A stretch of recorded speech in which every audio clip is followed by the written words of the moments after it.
blanket, you really need to be direct in terms of where you're going to focus your cultural experience. Additionally, I wanted to think about incorporating multiple skills, making its activity as rich as it possibly can be. Specifically focusing on reading, writing, and speaking. And in doing so, I wanted to make a bridge between the classroom and at-home activities. As an instructor, I find that these types of activities are very useful for the student because they make the work they're doing at home applicable within a real-life setting, which is currently the classroom, but that could be translated to experience in the country. And finally, I really wanted to think about links to student life, what I could poorly call real-world application, but being realistic about the types of activities and websites that as our students would be interested in using and that are relevant to the student itself. Always when creating personal connections with the language and with the tools, I believe that you are able to build stronger associations and bridges with those sites. So in planning my activities, again, what I was thinking about is always how can I build bridges? How am I going to build bridges between our L1 culture and the L2 culture of the target language? So building bridges, one, between in-class and homework activities, between the L1 and L2, and also then reaching how can we build a bridge between ideas of culture and the internet? How are those presented? Because they're not always as obvious. And if we are thinking as culture as a fifth skill, something to be perceived, it's a very subtle ability to be able to pinpoint slight cultural differences on formats that seem uniform. Finally, in organizing my activities, I use the idea of cultural touchstones or icons to centralize each activity. So in the Enhancing French Skills, the class is organized, I use the following themes to organize my activities. And the first theme, we were talking about the hexagon, which I interpret as ideas of French identity. That I translate to social media. How is the French identity now changing with formats of Twitter, Instagram, and Facebook? In a second activity, I'm designing it around the theme chez les Français, something that I'm interpreting as domestic life. And then correspondingly created an activity centered around the online grocery store Monoprix, which is very important for French identity, I would say, in Paris at least. For la vie pratique, I'm really thinking about transportation.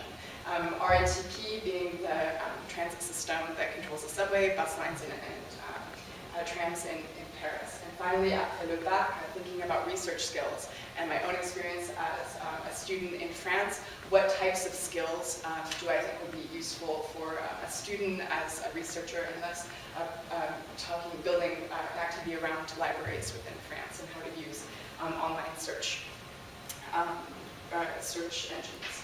So activity planning. Each activity contains the following categories, and it manifests itself. They're manifested in different ways. I use brainstorming a lot, and generally brainstorming is to be done in class. I see it as a great way to engage with students in a very active environment, and being able to pull from multiple individuals, creating great big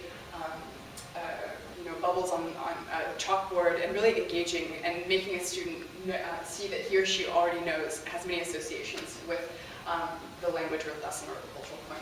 So using vocabulary image association, and also all the time reinforcing pre-existing material, understanding that language as an accumulation, that the student already has many ideas, words, and concepts within his or her brain, and just being able to pull those out with the right topics. Finally, I use in-class activities, sort of an idea which I like to call cocktail conversation. A lot of times I've noticed as a language teacher that if we just ask students to speak without any sort of direction, it's difficult for them to produce on the spot. I'm giving them opportunities to, one, have fun topics that are relevant to their life, and to speak briefly, I think is a great opportunity to bring the speaking skill into the classroom. And additionally, as a language instructor, giving the student time to brainstorm before we reach the conversation aspect allows him or her to collect her thoughts, and then provides a guide that he or she can go to, and so it's not so lost within the questions.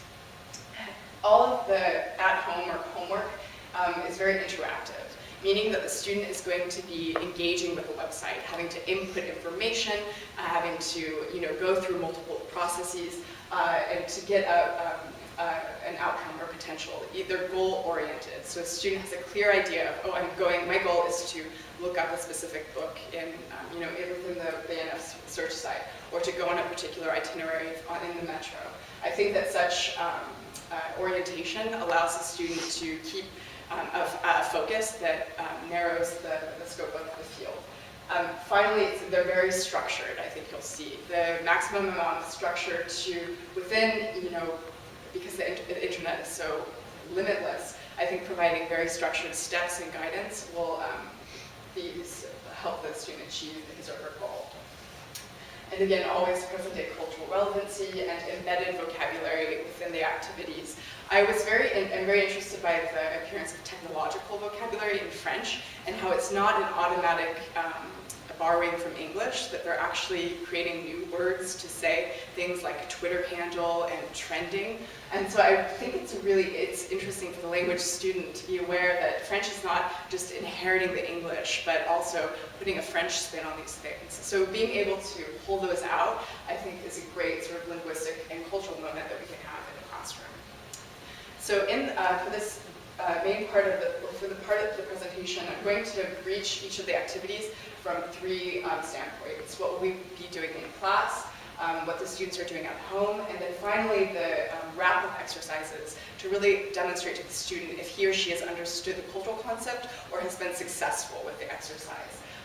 Because my exercises or the activities are quite long, I've picked parts from each of them to demonstrate the types of things that I'm working with. So we're going to see pieces from all of the activities. And the great thing I think about the length of these is that the instructor can really pull from what he or she wishes to use for his or her classroom. So having more choices is better than none, sort of my experience as an instructor. So in class activities, these, again, as I said before, begin very often with activities centered around brainstorming. So this particular activity, I'm thinking for the first theme, Paris par les médias sociaux. So in class, already instilling to the student, what do they know about social media? What can they recognize, and how can that translate then in the foreign language? So this is an example of a brainstorming activity that the student can do in class, to look at the following screenshots with a partner and guess the website to which they belong, then to write 3 words that characterize each site. Each of the sites are associated with social media. So this would be an activity that's done in the first chapter, or the first theme of the course. So we're, again, beginning with words outside of syntax to show them that they know very much, they already have a lot of French, and then to put them together. So this is a continuation of the exercise. So then the student will be able to go through and see, this reminds me of Twitter, this reminds me of Facebook, and recognizing that there are similar, in structures from the social media sites, and then seeing how those translate into the French system. Another idea that a way that brainstorming has manifested itself is by simple association. This is a classic trope that's used in Enfance Interactive. I'm building, vocabulary association between greater themes and then specific words. And so for the activity that's focused on the domestic life, we're going to be going grocery shopping online. Avec un partenaire, faites une liste des courses que vous achetez pour les situations suivantes. N'oubliez au moins 7 articles pour chaque liste. N'oubliez pas les articles. So again, starting with partial words and building up to more complex and demanding exercises. Now moving on to moving from the classroom into the work that the student will do at home. So the language instructor has already introduced the theme, has introduced topics, has hopefully demonstrated to the student that he or she has a partial vocabulary to begin the exercise. And the work that the student will be doing at home very much, we're still in class. Before we get to the at-home exercises, the conversational element of the activities are very present. And these are just some examples of the types of questions, cocktail conversation, that I'd like to use within the classroom. Questions that I see as relevant and able to spark somewhat of a conversation between the students. What are social media sites that you regularly use, and how many times a day do you visit them? What are means of transportation do you prefer to take when you go out, etc.? Where do you prefer to study? Describe your ideal study environment. So again, these are very applicable to our students, university students, and I think as well to students in Paris or in an urban French setting. So after we've discussed activities, discussed vocabulary and introduced the activity, students will be working at home with specific websites to generate this contact between the target language and themselves. So this is an example from the transportation activity that I designed around the RTP website that is a trip planner type of website. And after being in Paris over the summer, it's a really great resource that I felt like when part of our job as a language instructor is to introduce our students to these great resources that will be useful to them when they travel, when they're studying and living abroad. So this, and also very relevant for the experience of a French person in Paris. So using this website to complete the internet activity, explaining what RTP is, and to continue on, beginning very much on a basic level with a map and a picture of what a metro stop looks like from a street perspective, and allowing the student to build that bridge between, the real world map document and then the image that he or she may come across on the street level. So, and taking advantage of images as much as possible is always very exciting. Continuing on with this exercise, this trip planning exercise, I have the student imagine that he or she is spending a day in Paris, visiting a couple of monuments. How will he or she navigate the metro system by using the fields?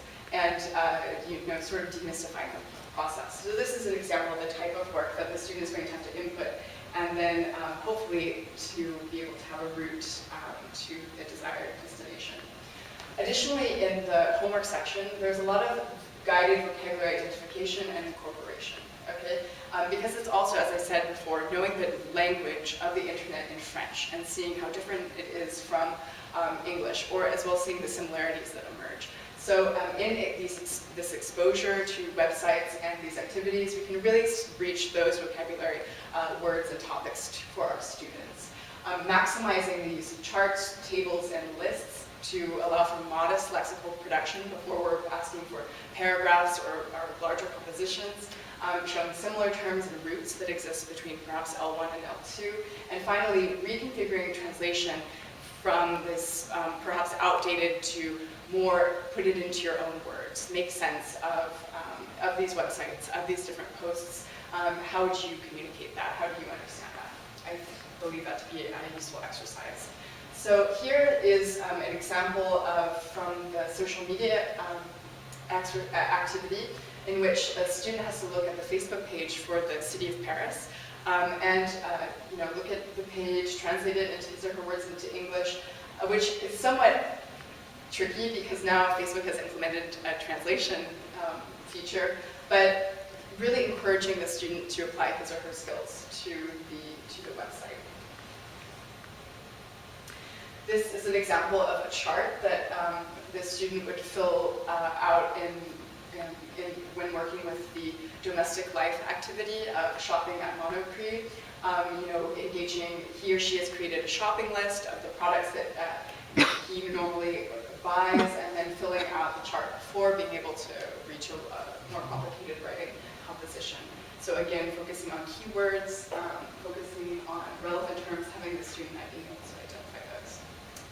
Finally, the last part of each of the activities is this idea of have you understood, and how can we make a bridge then to larger ideas of culture, which is the main feature that I'm interested in. So all of the activities then, once the student has been introduced to a website, asks to now engage and do one final task to demonstrate mastery with that website. So this is an example from the fifth theme, which deals with university life. and which is centered around a treasure hunt through the library website. And so in the final exercise, the student has to look for a specific book using the search engine, and hopefully he or she will be successful. Another example of this have you understood the internet activity would be to look at the itinerary that was proposed by the RITB website and then have to describe that for a classmate, either in writing or then to be gone over the next day in class. So these are just examples of have you understood. However, the task is not finished until we have a full turnaround to back within the classroom with the teacher. And this is sort of the richness that we can breach with topics of culture. Because culture is such a difficult skill to perceive, sometimes it's important to have follow-up discussions in which the teacher can lead either meta conversations about the language or about culture, but really having the student push to be able to identify similarities and differences. So what can we learn about French culture based on the activity, based on the products that we're seeing at Monoprix, based on the type of language that we're seeing on a Facebook wall, how English is used on Twitter and versus French. So all of these types of activities are really at the heart of, I think, the cultural identities at play right now within French society. Similarities and differences between his or her own culture, influences of English and technology, how is that changing the way that we're speaking, and finally, if he or she, if the instructor can apply an application to travel or studying abroad, experience within the host country. So in conclusion, and sort of thinking about these ideas of internet and culture and these very guided activities, to be thinking always about the convergence of language and technology and how that's going to be constantly changing.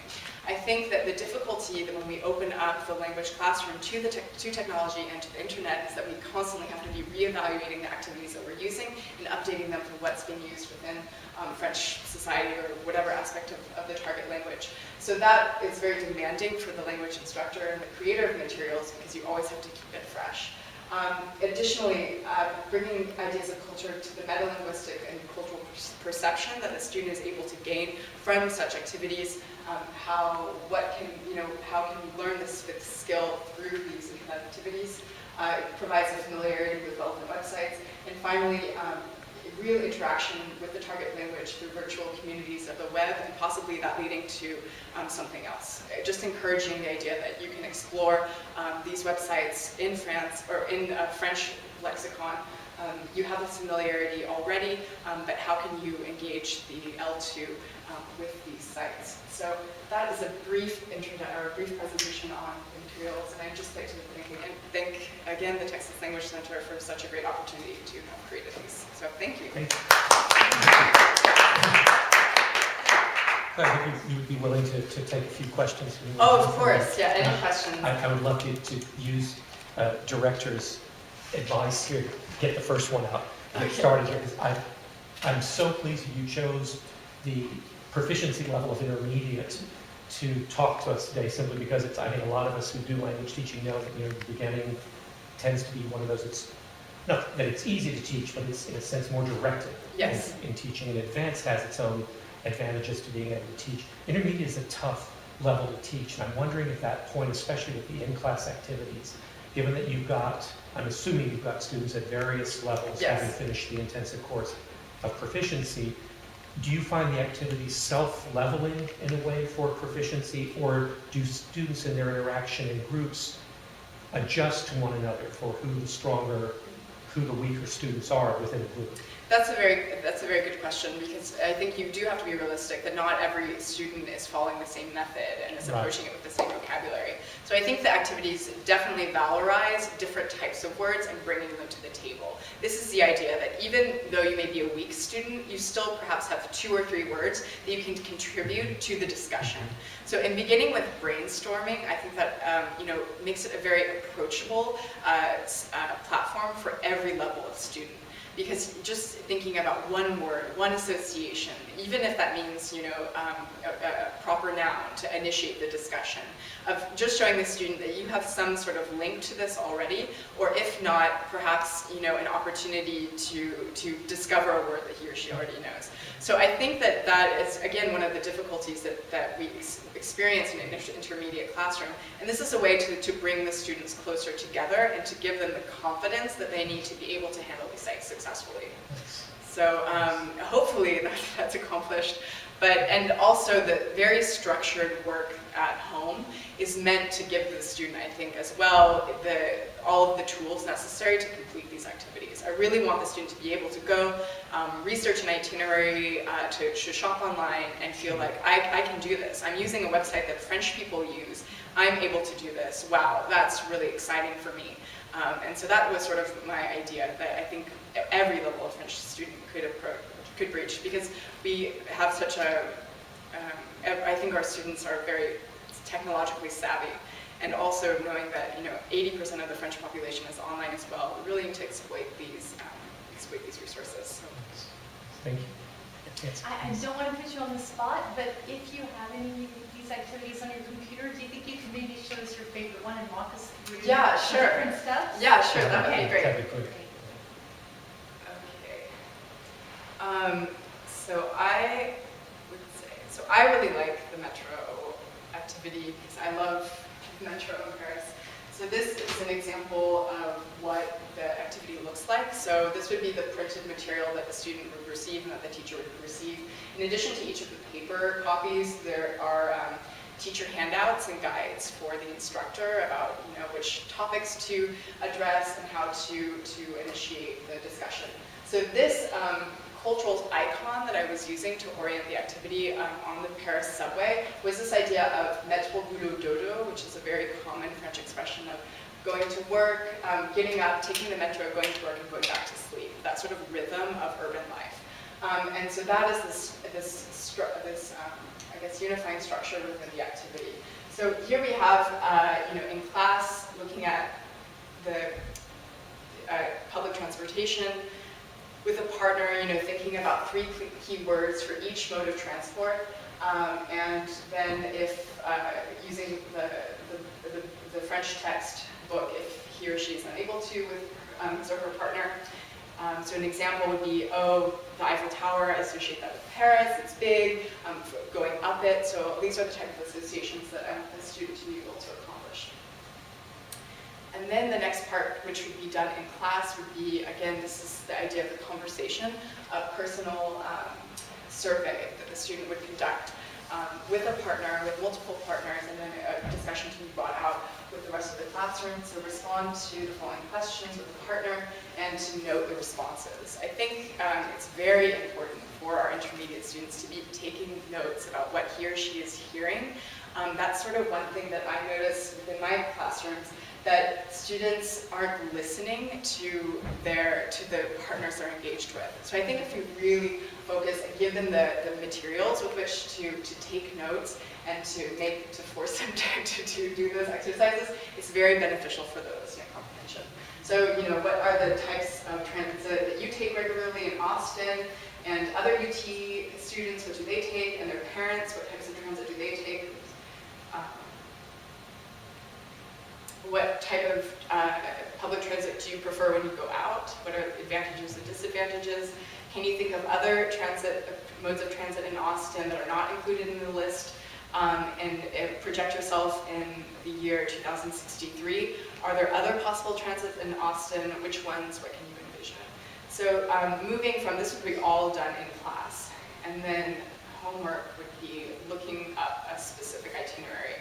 So using the website, going to the RATP website, and then looking first at the map of the French metro, having the student decipher meaning based on the original document, what can he or she deduce from looking at the map. Again, the image exercise that we saw before. And then asking the student very specifically about explanations of the map. How does the metro map work? Moving to finally now imagining the second exercise, the student will imagine him or herself in Paris on a rainy day and having to take the subway to visit 4 monuments that he or she would like to see. So guiding the student with the places in Paris. And again, these are also, there are different monuments and sites referenced within the French textbook. So if a student can't think of 3, the instructor can direct the student back to the original text. And then all of this is very guided, explaining each of the steps that a student will go through in order to achieve the desired itinerary. And then finally, a larger chart where he or she will consider options of the most rapid mode of getting to the desired location with the least amount of switching. And so all of these, I think, are pertinent to travel in Paris. Important glossing and keys. And then, again, having the student deduce the importance of icons for the meaning that I really took the importance of signs that science played and the visual culture and the visual icons that were developed, that were introduced to, and having the student localize those. And then finally, have you understood? These are comprehension questions that either could be reached in class or done as a homework assignment. But again, the idea is to use them as a jumping off period for the student, for the teacher to lead a discussion. So some of these, after having seen the metro system in Paris, what are your thoughts? Is this a practical transit system?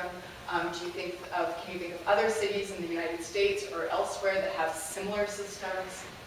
If you were in vacation in Paris, would you take the metro or would you prefer other means of transit?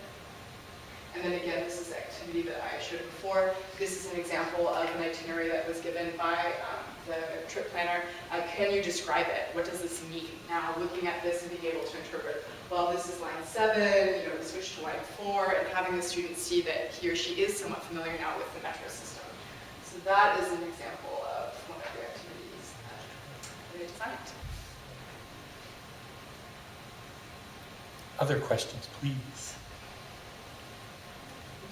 So this is like an entire, is it an entire course that's based on the internet or just like a No, specific? these are just to be to supplement, to add to an existing French intermediate course. So homework activities, some in-class activities designed to be part of a larger course. Okay, so when you're using something that's pretty new like this and focusing on things like Facebook and Twitter and Instagram, things that aren't usually seen in a classroom, what kind of hardships have you experienced in either thinking about implementing it or putting it together? What kind of things do you foresee going through? Or I guess just to focus it more, what's the hardest thing?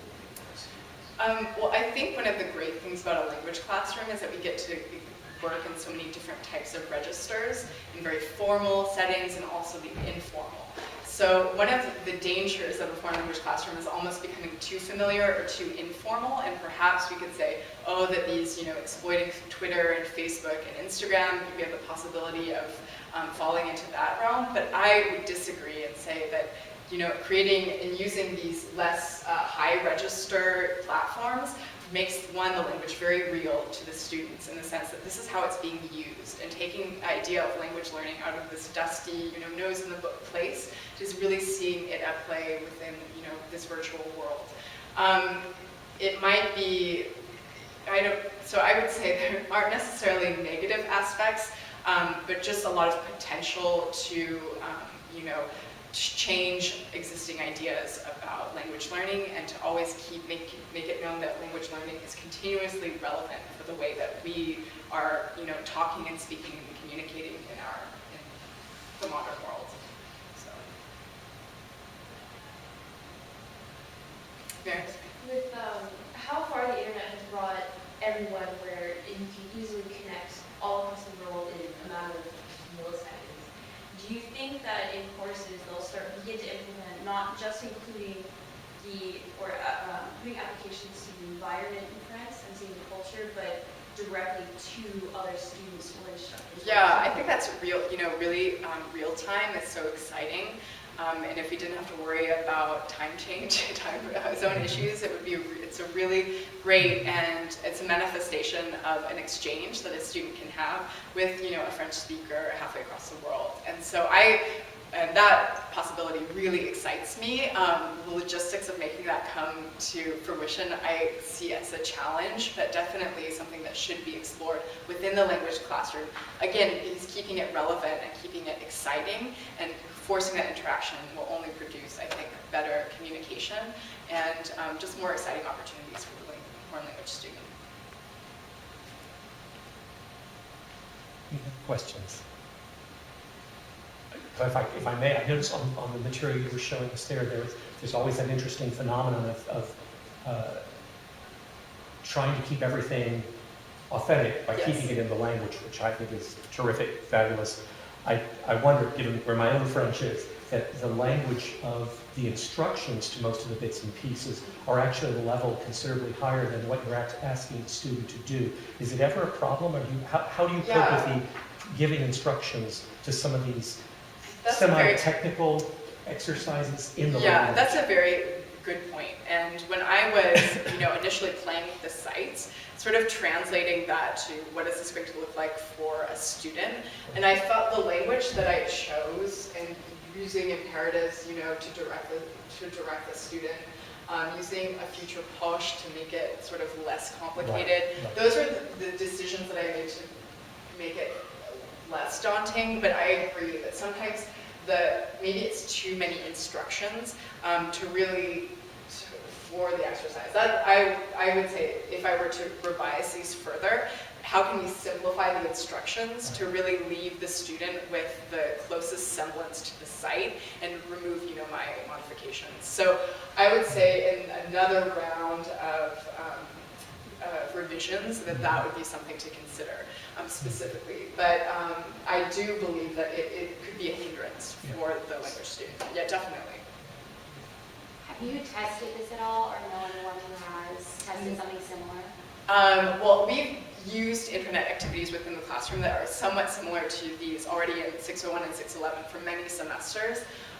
These I finished last summer, and so I'm hoping that they'll have an opportunity to be used in 317, but UT is building that curriculum right now, so hopefully, but that's the decision of my language supervisor. So. And I think they definitely will be used. We just haven't had a chance to incorporate them yet because we've been revising the 317 course every semester now. Right. Just the bones, the structure, the basic structure of that course. So we were struggling just to take care of that before adding these in. So that's where things stand at the moment. Yeah, please. You seem to have a really good, eye for the future, kind of where we're going. This is a really broad question, but maybe in the next 5 or 10 years, what do you see the university experience being like? What do you see academia being like? Well, everything will be online. There is a trend right now. I can speak to the direction that French language learning is going into, the MOOCs and the online course system, and that's sort of a new journey that the foreign language classroom is facing. How will we be administering online French language courses remotely and from a MOOC platform? So I think that is going to change the experience for a university student and for a foreign language student drastically. I'm not sure whether or not it will be more effective or less effective. I think those conversations are not always useful when thinking about the direction that the university is moving. But I do think we need to be aware that there is this pull to put more materials online and less perhaps in classroom interaction. So types of activities like these internet activities are bridging, ways to bridge the gap between online French cultural materials or sites that already exist and the foreign language classroom. What I hope would be to still, if we move toward this MOOC online course presentation, be able to have the environment for students, peers, to be able to discuss and to, however that would happen, but I don't know, it seems very complicated, so. clarify, if I could throw in here, only because this is my great chance to plug once again, anyone interested in that exact question, which I think is an extremely pertinent one. We're tossing that around all the time. It's what are we going to look like in 5, 10, 20 years? And no question, what we're all moving to, French and Italian, Slavic, Middle Eastern studies, a lot of, don't want to say so much the lesser taught, but rather languages trying very much to compete with Spanish, Chinese in the world market right now for foreign language instruction. We're looking at these blended environments where we know the value of face-to-face interaction. Students still hold very dear. They want to be able to, have that moment of the instructor coming in with, baguette or whatever as part of a cultural lesson and interact directly with the instructor. But we know also the incredible benefit of having students use internet resources to be in contact with other speakers abroad or other instructors, other students, and so forth. So a week from Saturday, come and join us. That's the entire subject of our workshop that day, is how to cope with these blended classrooms. So we're going to use examples from French, from Russian, and from Arabic and Persian as kind of models, but we'll be, any language will do, as it turns out, and that's the question we're going to be addressing. So come join us for that. Please. I'm sorry, I thought you had a hand up. No? Any other questions? Oh, parting shots. Please join me in thanking Claire Kemper one more time. Thank you so much. And please, everyone, please do take a copy of the newsletter and as I said, the pink sheet are updates to our schedule of upcoming events. I can't throw out my last time. Come and join us a week from Saturday if you want to talk more about blended classrooms. It's a lot of exactly what you're prescribing for us here. Thank you so much.